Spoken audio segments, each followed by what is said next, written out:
저는 오늘 민수기 29장 12절에서 38절의 말씀을 가지고 초막절의 의미라고 하는 제목으로 함께 은혜를 나누고자 합니다.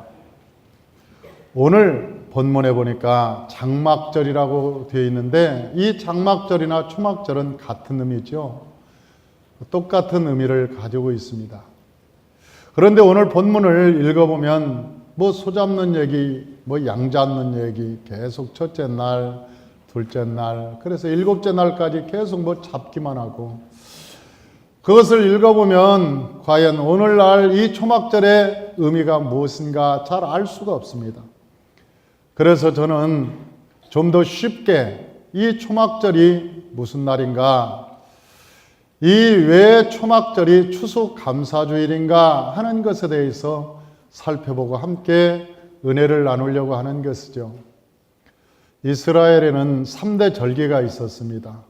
그 3대 절기는 유월절, 오순절, 그 다음에 장막절이라고도 하고 초막절이라고도 하는 이 절기입니다. 이 3대 절기가 있었는데 이 3대 절기에는 이스라엘 백성들이 세계 어느 곳에 살든지 이 날이 되면 모든 어른들은 다 예루살렘에 와서 하나님께 예배를 드리고 또 하나님을 경배하는 절기로 지켰죠. 그런데 이러한 모든 절기가 예수님께서 오심으로 말미암아 완벽하게 완성이 되셨습니다. 그래서 우리는 구약에서 히브리서에서 말씀하신 대로 구약의 모든 제사법은 폐하고 이제는 새로운 제사법이 생겼는데 그걸 예배를 통해서 회복된 제사법을 얘기하는 것이죠. 유월절은 어떻게 완성되었는가 보면 예수님께서 마지막 마가의 다락방에서 그 성찬을 하면서 그 빵을 주고 포도주를 주면서 이것은 내 몸이요 내 피라. 그러면서 이제는 너희가 이 성찬을 행할 때 내가 너희 안에 거하고 너희가 내 안에 거함으로 너희와 내가 하나가 되었다 하는 이 성찬의 의미는 예수 그리스도의 보혈로 우리가 하나가 되었다는 것을 의미하고 있는 것이죠. 그래서 예수님께서 그 십자가상에서 십자가에 달려서 피를 흘리심으로 말미암아 몸짓고 피를 흘리심으로 우리의 허물과 죄를 다 사해 주시고 예수 안에서 우리 모두가 다 하나 되는 여호와의 축복을 이룬 날이 바로 유월절이라 그렇게 얘기합니다. 그러면 오순절이라고 하는 것은 무엇이냐? 오순절은 우리가 밀을 추수하는 처음에 가장 절기 중에 열매가 있는 절기를 오순절이라고 얘기합니다. 그래서 이 밀이나 보리를 추수하는 첫 시기, 그래서 그걸 초실절이라고도 얘기를 하는 것이죠. 처음에 열매를 맺는 시기, 우리나라도 춘궁기를 지났습니다. 저 보리나 밀이 익을 때가 되면 양식이 다 떨어지죠. 양식이 다 떨어지면 이제 새파랗게 열매준 아직도 익기를 기다리는 그 보리를 베어다가 여러분 삶아서 먹었을 때도 있습니다. 왜? 너무나 배가 고파서 그 열매를 먹지 않으면 사람들이 많이 굶어서 때로는 죽기도 하고 어려움을 당하니까 제일 먼저 보리를 베고 밀을 베어서 먹을 때도 있었습니다. 이스라엘도 마찬가지죠. 이제 저 첫 열매인 밀이나 보리를 거둘 때를 오순절이라고 그렇게 얘기하는 것입니다. 여러분 구약에서 하나님의 말씀을 주었으나 여러분 사람들이 다 심령이 말라버리고 이제는 더 이상 새로운 양식이 없으면 다 죽을 때가 된 거예요. 그래서 예수님께서 오셔서 성령을 내려주셨죠. 오순절날 마가의 다락방에 성령을 피같이 내려주셔서 그들이 그 성령의 능력으로 생명을 얻고 다시 마르고 힘이 없었던 그 사람들이 서로 생명을 얻고 새롭게 태어나는 거예요. 그래서 그 사람들 첫 번째 살아난 사람들을 초실절 처음 열매다 그렇게 해서 오순절이라고 하는 의미를 가지고 있습니다. 그러면 이 초막절이라고 하는 것은 무엇이냐? 초막절은 이제는 추수를 다 끝내고 추수한 것을 가지고 저 광야에 나오고 그 광야에 나와서 하나님께 예배를 드리는 날이 이 초막절이라고 하는 거예요. 초막절에 나올 때는 실한 양식을 가지고 하나님께 나오면서 말씀하기를, 하나님, 우리가 하나님께서 주신 피도 있었습니다. 하나님께서 날씨도 주셨습니다. 하나님께서 때와 철을 따라서 적당한 모든 기온을 주셔서 이렇게 좋은 열매 알곡을 가지고 하나님께 나옵니다. 그리고 그 알곡을 가지고 하나님께 보이면서 하나님 감사합니다. 그렇게 하나님께 영광을 돌리는 날이 무슨 날이냐? 그것이 바로 초막절이라고 하는 그런 날입니다. 그래서 이 전통적으로 구약으로부터 시작해서 신약에 내려오면서 이 초막절이 나중에 미국에서는 1600년도에 추수감사주일로 변하게 되었고, 그 추수감사절이 지금까지 초막절을 대신해서 지금까지 온 세계에 하나의 절기를 이어져 가고 오는 것이죠. 그래서 그 초막절을 생각하면 그 초막절에 대한 의미가 매우 깊기 때문에 오늘 저는 이 초막절의 의미가 뭔가 하는 것을 통해서 함께 은혜를 나누려고 하는 것입니다. 초막절은 첫 번째 뭐냐? 그것은 과거를 돌아보며 감사하는 날이다. 그렇게 얘기합니다. 이 초막절에 대해서 레위기 23장 43절에 기록되어 있습니다. 우리 주보를 한번 보시죠. 우리 주보를 보면 첫째, 초막절은 과거를 돌아보며 감사하는 절기입니다. 그리고 그 밑에 보면 레위기 23장 43절이 기록되어 있습니다. 우리 다 같이 한번 읽어보죠. 이는 내가 이스라엘 자손을 애굽 땅에서 인도하여 내던 때 초막에 거하게 한 줄을 너희 대대로 알게 함이라. 나는 너희 하나님 여호와시니라. 그렇게 말했습니다. 그러니까 초막절을 대대 알게 하려고 하는 것이다. 이스라엘 백성들이 저 애굽에서 나와서 광야에 거할 때 그 사람들은 초막에 거하면서 살았습니다. 한 40년을 그렇게 살았어요.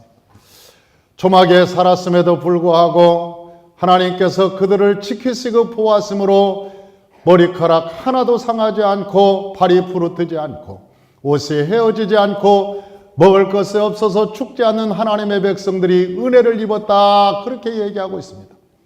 그런데 그 광야는 어느 광야냐? 오늘 신명기 8장 15절에 기록되어 있습니다. 그것은 매우 위험한 곳이었다고 말합니다. 우리 신명기 8장 15절 다 같이 한번 읽어보죠. 너를 인도하여 그 광대하고 위험한 광야 곧 불뱀과 전갈이 있고 물이 없는 건조한 땅을 지나가게 하셨으며 또 너를 위하여 물을 굳은 반석에서 내셨으며. 그렇게 사랑하는 성도 여러분, 그들이 지났던 그 광야는 본문에 말씀하신 것 같이 위험했습니다. 거기는 전갈과 불뱀과 전갈이 있었습니다. 뿐만 아니라 물이 없는 건조한 땅이었습니다. 이스라엘 백성들이 그 땅을 지나가는데 참으로 고통스러운 그런 환경이었습니다. 그럼에도 불구하고 그들은 물이 없어서 죽지 않았습니다. 건조했지만 그들이 가는 곳마다 언제나 하나님께서 불을 기둥과 구름 기둥으로 지켜주셨습니다. 그들이 먹을 것이 없을 때는 하늘의 문을 열어주시고 하나님께서 만나로 그들을 먹여주셨습니다.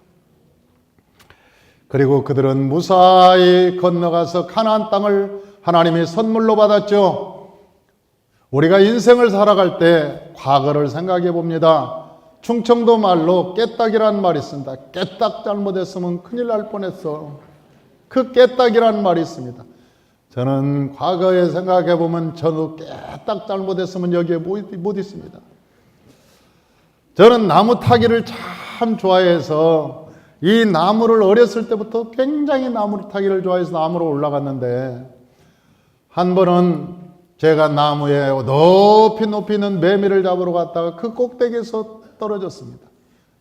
우리 시골에 양살 양반이라고 하는 분이 계셨는데 그 양살 양반이 그 밭에서 일을 하다가 내가 떨어지는 것을 보고 나를 받으러 달려왔다는 거예요. 그랬더니 뚝 소리가 나더니 떨어졌는데 가서 보니까 새파랗게 죽었더래요. 보니까 이 숨을 이렇게 쉬는가 보더니 숨도 안 쉬고 그래서 배를 누르고 막 그리고 물을 막 붓고 그래서 내가 숨을 쉬고 살아났다는 거죠. 내가 깨딱 잘못했으면 그때 죽었습니다. 그래서 그 양살 양반이 저만 보면 어른이 되어서도 그랬습니다. 내가 너를 살렸어. 내가 너를 살려줬어. 저를 보기만 하면 우리 양살 양반이, 그래서 저 어린 시절에는 나를 살린 분이 양살 양반인 줄 알았습니다. 아, 양살 양반이 그 나를 살렸다고 늘 얘기해서 그 양살 양반이 나를 살린 줄 알았죠. 제가 그때 깨딱 잘못했으면 저도 이 세상 사람이 아니었습니다. 그 어린 시절에 스케이트를 탔죠. 스케이트를 타는데 옛날에는 왼발, 이 한발 스케이트, 그 쇠를 탁 막대기로 만들어가지고 감아서 고무줄로 찡찡 발목을 감아서 스케이트를, 물 있는 곳이면 겨울에 나가서 스케이트를 탔어요. 제가 스케이트를 많이 타고 우리 친구들도 스케이트 잘 타는 친구들이 있어가지고 시합을 했죠. 큰 물이 깊은 곳에 들어가서 이제 얼음이 두께가 굉장히 얼었는데 그 얼음이 얼지 않은 곳이 있어요. 그 중간에. 그러니까 스케이트 좀 탄다고 이 아이들이 저쪽에서 세게 달려서 넘어가기 시합을 하는 거예요. 물이 얼지 않는 그 공간을 넘어가기 시합을 하는 거예요. 뭐 자신이 있으니까. 그런데 그 스케이트를 타고 얼마나 세게 달렸겠어요. 넘어가려고. 세게 달려서 탁 뛰었는데 그 넘어가지 못했어요. 그 얼음에 닿지 못하고 중간에 물속으로 들어갔습니다. 세게 달려서 물속으로 싹 들어갔는데 나와서 보니까 머리에 얼음이라. 아무리 밖을 찾으려고 해도 없어요. 다 얼음 덩어리만 있지. 그때 깨딱했으면 죽었습니다. 그때 생각하면 그 깨딱 잘못했으면 내가 죽었습니다. 우리가 인생을 살아가면서 우리가 여러분 운전할 때 깨딱 잘못했으면 내가 없잖아요. 내가 깨딱 그때 잘못했으면 내 인생이 어쩔 뻔했는가. 우리의 인생에 깨딱이 얼마나 많은지 모릅니다. 그런데 하나님께서 그 과거를 돌아볼 때 그때 하나님이 그렇게 인도하셨어. 내가 우연인 줄 알았지. 내가 그때는 우연인 것 같았는데 지금 생각해 보니까 하나님의 은혜였어. 사랑하는 성도 여러분, 우리가 여기에 앉아 있는 것도 하나님의 은혜인 것입니다. 여러분, 우리가 예수를 믿는 것도 하나님의 은혜인 것입니다. 돌아보면 하나님의 은혜가 너무나 큰 거예요. 여러분, 이 장막절, 이 초막절, 추수감사절에 하나님께 감사로 나오는 것은 우리가 과거를 돌아보면서 그래, 하나님께서 은혜를 내려주셨어. 내가 여기 지금까지 있는 것은 하나님의 은혜였어. 나는 내가 사는 줄 알았어. 내가 힘으로 능력으로 사는 줄 알았는데 그게 아니었어. 하나님께서 내게 은혜를 베풀어 주셨구나. 내 삶의 모든 영역 속에 하나님의 은혜가 계셨구나. 할렐루야. 그래서 그들은 하나님께 나와서 하나님께 찬양했습니다. 그리고 이제 나팔 소리가 납니다. 제사장들이 나팔을 확 붑니다. 그러면 이제 나팔 소리가 나면 제사장들이 실로암 못에 가서 물을 확 떠와요. 그리고 제단을 한 바퀴 돌고 이제 제단을 한 바퀴를 휙 돌아 실로암에 물을 떠가지고 한 바퀴를 쫙. 그런데 이 물그릇을 여러분 들고 저 성전을 돌 동안 여호와의 백성들은 종려수 가지를 들고 호산나 호산나 여호와여 우리를 구원하소서 우리를 구원하소서 그러면서 크게 외치게 됩니다. 그리고 성경에 보니까 시편 113편 그리고 118편까지를 찬양하면서 118편 29절을 하나님께 외칩니다. 이 제사장들이 여호와께 감사하라 그는 선하시며 그 인자심이 영원함이로다. 그렇게 제사장들이 외치면 그 여호와의 백성들이 구원을 사모하면서 호산나 호산나 그러면서 하나님께 감사했다는 거예요. 이것이 바로 초막절이라고 하는 것입니다. 이제 그 호산나 소리가 그치면 이 의식이 끝나면 제사장들은 은그릇 2개를 준비해서 하나는 물을 떠오고 하나는 포도주를 떠왔어요. 그리고 그 포도주가 가득한 그릇을 하나님의 제단에 드립니다. 사랑하는 성도 여러분, 이것이 뭘까요? 예수님께서는 가나 혼인잔치에서 이것을 완성하셨습니다. 저 물이 변하여 포도주가 되었듯이 이제는 우리의 삶이 이제는 밋밋하던 우리의 삶이 포도주와 같이 새로운 삶으로 하나님이 회복하여 주신다는 뜻입니다. 저와 여러분이 하나님께 나올 때 물이 변하여 포도주가 된 것처럼 하나님 여러분의 삶이 기쁘고 행복하고 즐겁고 아름답고 즐거운 행복의 삶으로 가득하시기를 주의 이름으로 축원합니다. 이것이 초막절의 의미라고 하는 거예요. 두 번째는 결단하는 중요한 시간을 가졌습니다. 초막절은 밤이 매우 중요했습니다.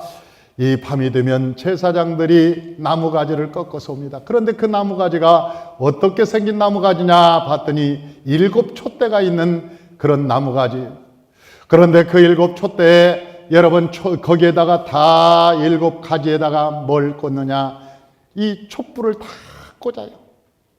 그리고 그 7개의 빛이 나는 이 촛대같이 생긴 나무를 들고 모든 제사장들이 동서남북으로 다 씁니다.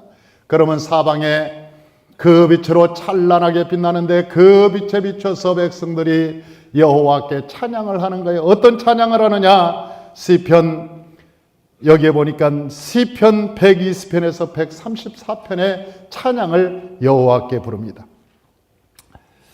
시편 120편에서 134편까지 다 부를 수 없어서 제가 그 내용을 여러분 간추려서 뽑아봤습니다. 121편 4절에서 8절에 보니까 이렇게 기록되어 있어요. 우리 다 같이 한번 읽어봅니다. 이스라엘 지키시는 자는 졸지도 아니하시고 주무시지도 아니하시로다. 여호와는 너를 지키시는 자라. 여호와께서 내 우편에서 내 그늘이 되시나니 낮에 해가 너를 상치 아니하며 밤의 달도 너를 해치 아니하리로다. 여호와께서 너를 지켜 모든 환난을 명쾌하시며 또 내 영혼을 지키시로다. 여호와께서 너의 출입을 지금부터 영원까지 지키시리로다. 아멘. 할렐루야. 시편 124편 7절 다 같이 한번 읽어봅니다. 우리 혼이 새가 사냥꾼의 올무에서 벗어난 같이 되었나니 올무가 끊어졌으므로 우리가 벗어났도다. 시편 126편 5절 다 같이요. 눈물을 흘리며 씨를 뿌리는 자는 기쁨으로 거두리로다. 127편 1절에서 2절이요. 여호와께서 집을 세우지 아니하시면 세우는 자의 수고가 어떠며 여호와께서 성을 지키지 아니하시면 파수꾼의 경상함이 허사로다. 너희가 일찍이 일어나고 늦게 누우며 수고의 떡을 먹음이 헛되도다. 그러므로 여호와께서 그 사랑하는 자에게 잠을 주시는도다. 할렐루야. 시편 132편 다 같이요. 여호와께서 시온을 택하시고 자기 거처를 삼고자 이르시기를 이는 나의 영혼이 쓸 곳이라. 내가 여기 거할 것은 내가 이를 원하였음이로다. 내가 이 성의 식료품에 풍족히 복을 주고 양식으로 그 빈면을 만족케 하리로다. 내가 그 제사장들에게 구원으로 입히리니 그 성도들은 즐거움으로 외치리로다.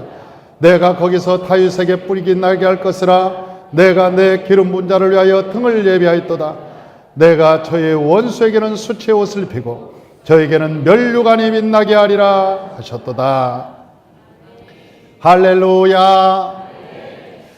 이 여호와의 백성들이 밤이 되면 그 사방에서 빛나는 그 빛을 가지고 이 말씀을 외치면서 여호와를 찬양하라, 여호와를 찬양하라. 하나님께서 졸지도 아니하시고 주무시지도 아니하시고 하나님께서 우리를 지키시는 자니다. 너희가 눈물로 씨를 뿌리는 자는 반드시 기쁨으로 단을 거두리로다. 여호와께서 집을 세우지 아니하시면 세우는 자의 수고가 헛되고 여호와께서 성을 지키지 않은 파수꾼의 경상이며 사로다. 그러면서 여호와여, 당신은 우리의 주인이십니다. 하나님이 우리의 보호자입니다. 하나님께서 우리의 전부가 되십니다. 할렐루야. 그러면서 찬양하는 거예요. 기쁘게 찬양하는 거예요. 그리고 나면 해가 뜹니다. 그런데 해가 뜨면 그 사람들이 어떻게 하느냐? 저 동쪽에서 해가 확 올라오면 등을 져요. 해를 등을 지고 서쪽을 바라봅니다. 서쪽을 바라보는데 그 서쪽이 어디냐면 성전이에요. 이 예루살렘 성전이에요. 서쪽에. 그 서쪽을 바라보면서 그렇게 뭐라고 외치냐면, 우리 조상은 동쪽을 보며 태양을 숭배했지만 우리는 성전을 보며 주를 경배하나이다. 해가 뜨면 그렇게 외쳐요. 왜 그러느냐? 에스겔서 8장 16절, 에스겔서 8장 16절 다 같이 한번 읽어봐요. 그가 또 나를 데리고 여호와의 전 안뜰에 들어가기로 보니 여호와의 전문 앞 현관과 제단 사이에서 약 25인이 여호와의 전을 등지고 낫을 통으로 향하여 동방 태양에 경배하더라. 그러니까 이스라엘 백성들이 뭘 경배했다고요? 태양신을 섬겼다 그랬어요. 태양신을. 이스라엘 조상들이 우상을 섬긴 거야. 우상을. 그러니 초막절이 돌아오면 태양을 등지고 서쪽 성전을 향해서 뭐라고 외치냐? 우리 조상들은 우상을 섬겼지만 우리는 여호와를 섬기겠나이다. 우리 조상들은 우상을 섬겼지만 우리는 여호와를 섬기기를 원하나이다. 그러면서 하나님께 결단의 시간을 갖는 거예요. 결단의 시간을.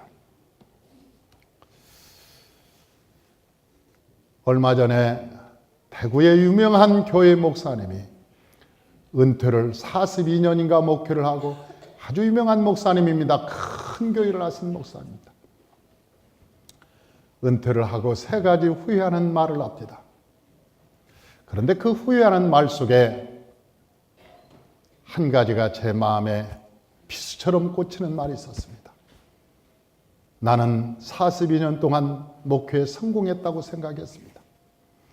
많은 사람들이 우리 교회 성장을 보고 많은 사람들이 나를 성공한 목회자로 여겼습니다. 그리고 많은 사람들이 저를 부러워했습니다. 저도 목회할 때 성실히 했습니다. 제단을 빠진 적이 없고 제단을 떠난 적이 없었습니다. 나름대로 성실히 했다고 생각했습니다. 그런데 은퇴하고 나서 보니까 우리 교회 성도들이 다 쭉정이인 것을 알았습니다. 성령의 열매가 맺혀지지 않은 것을 보고 땅을 치면서 후회했습니다. 내가 이게 목회구나.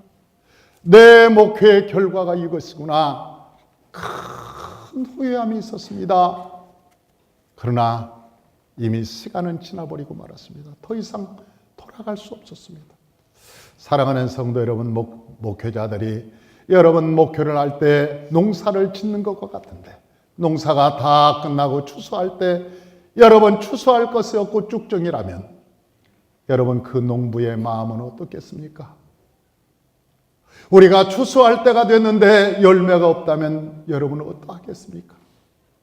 우리가 인생을 살면서 여러분 보기에 좋은 것이 아니고 우리가 보기에 좋은 것이 아니고 내 안에서 성령의 열매를 맺어가야 되는 거예요.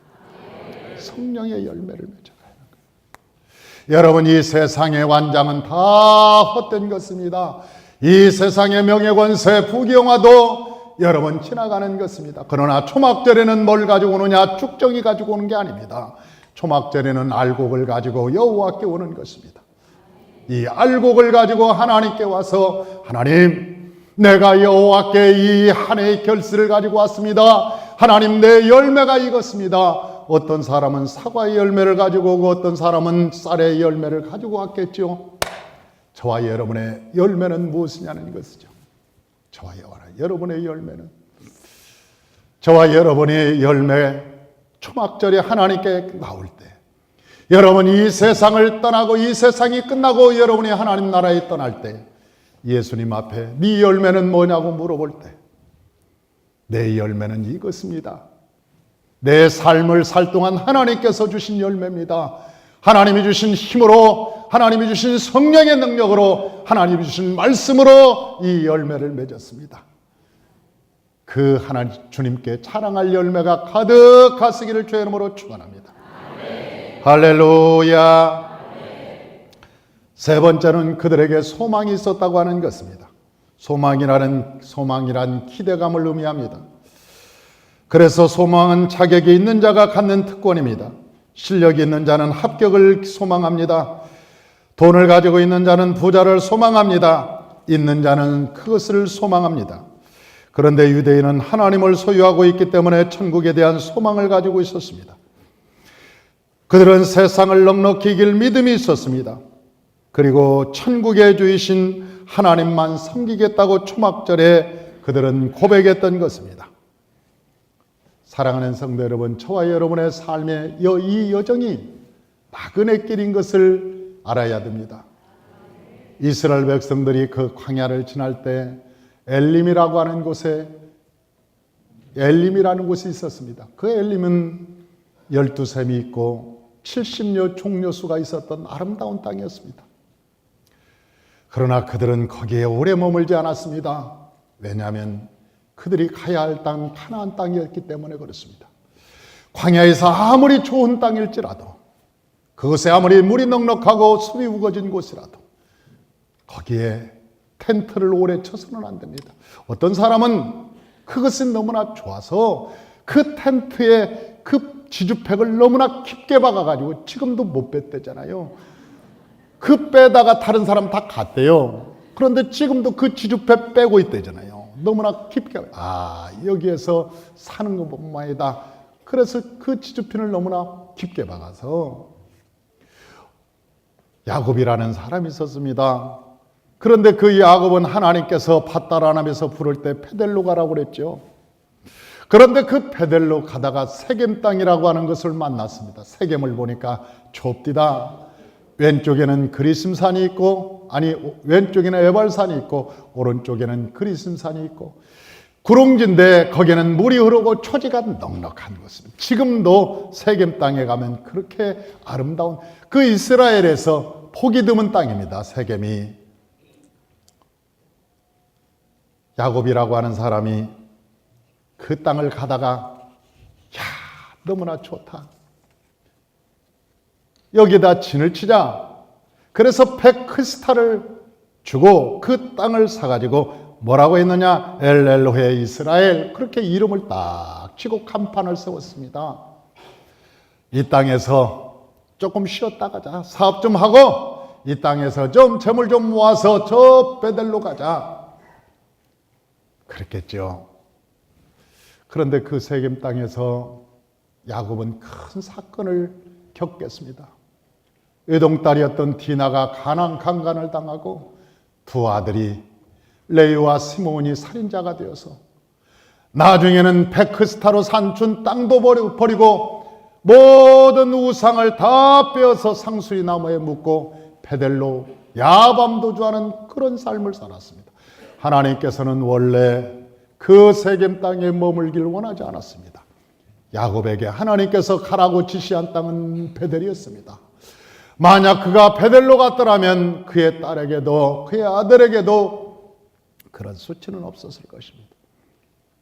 우리가 인생을 살다 보면 우리가 소망하는 곳이 천국이거늘 때로는 우리가 머물러 있을 때도 있고 이곳은 물이 좋다. 그래서 때로는 지체할 수도 있고 여러분 한가하게 우리가 머물러 있는 경우도 종종 있지 않습니까? 하나님께서 우리에게 오늘 초막절을 맞이해서 그러는 거예요. 너희의 소망은 천국에 있는 것이다. 너희는 하늘의 시민권을 가진 자다. 거기에 소망을 두고 믿음으로 살아가길 원한다고 하나님께서 우리에게 말씀하시는 거예요. 사랑하는 성도 여러분, 저와 여러분이 하늘의 소망을 두고 믿음으로 승리하시기를 주의 이름으로 축원합니다. 그래서 하나님께서 가나안 땅에 들어가기 전에 하나님께서 이스라엘 백성들에게 다음과 같이 얘기합니다. 신명기 6장 10절에서 13절 다 같이 한번 읽어봅니다. 내 하나님 여호와께서 내 열조 아브람과 이삭과 야곱을 향하여 내게 주리라 맹세하신 땅으로 너는 들어가게 하시고 내가 건축하지 아니한 크고 아름다운 성읍을 얻게 하시며 내가 채우지 아니한 아름다운 물건이 가득한 집을 얻게 하시며 내가 파지 아니한 우물을 얻게 하시며 내가 심지 아니한 포도원과 감람나무를 얻게 하사 너로 배불리 먹게 하실 때에 너는 조심하여 너를 애굽 땅 종되었던 집에서 인도하여 내신 여호와를 잊지 말고 내 하나님 여호와를 경외하며 섬기며 그 이름으로 맹세할 것이니라. 아멘. 할렐루야. 너는 조심해서 너를 애굽 땅 종되었던 집에서 인도하여 내신 여호와를 잊지 말라. 너는 조심해서 너는 잊지 말고 살자. 그렇게 말씀합니다. 하나님은 우리의 여러분 품성을 알았던 거죠. 우리의 죄성을 알았던 거죠. 우리가 조금만 가지면 목이 뻣뻣하고 우리 마음이 굳어지고 우리의 삶이 교만해진 거. 야, 키가 5cm만 커도 그것 가지고 자랑합니다. 자기가 5cm가 크다나. 어떤 사람은 심지어 눈이 좀 큰 것 가지고도 자랑합니다. 내가 저 사람보다 눈이 더 크다는 거지. 내가 보기에는 비슷해요. 그렇게 차이가 안 나는데도 불구하고 그 눈이 조금 크다고. 야, 그것 가지고 자랑해. 인간의 죄성을 하나님은 아시는 거야. 사람이 비교해서 차이가 조금 나면 목이 곧아지고 마음이 굳어지고, 여러분 그 작은 거 하나에도 여러분 어디에는 없는 줄 아세요? 인간이 사는 곳에는 어디나 그런 것이 있어. 그래서 하나님께서 우리에게 말씀하시는 거예요. 하나님의 자리에서 내려와라. 하나님의 자리에서 내려와라. 네가 하나님의 자리에서 내려와서 하나님을 경외하는 자로 살아라. 할렐루야. 하나님께서 오늘 이 추수감사주의를 맞이해서 하나님께서 우리에게 세 가지를 말씀하시는 거예요. 첫째는 과거를 생각해봐라. 그리고 지금 결단하라. 돌아서서 이제는 태양을 등지고 여호와의 성전을 바라보고 천국에 대한 소망을 갖고 믿음으로 살아가라. 그리고 날마다 그 힘 주시는 하나님께 감사하라. 능력 주시는 하나님께 감사하라. 감사하며 믿음으로 승리하시기를 주의 이름으로 축원합니다. 기도하겠습니다.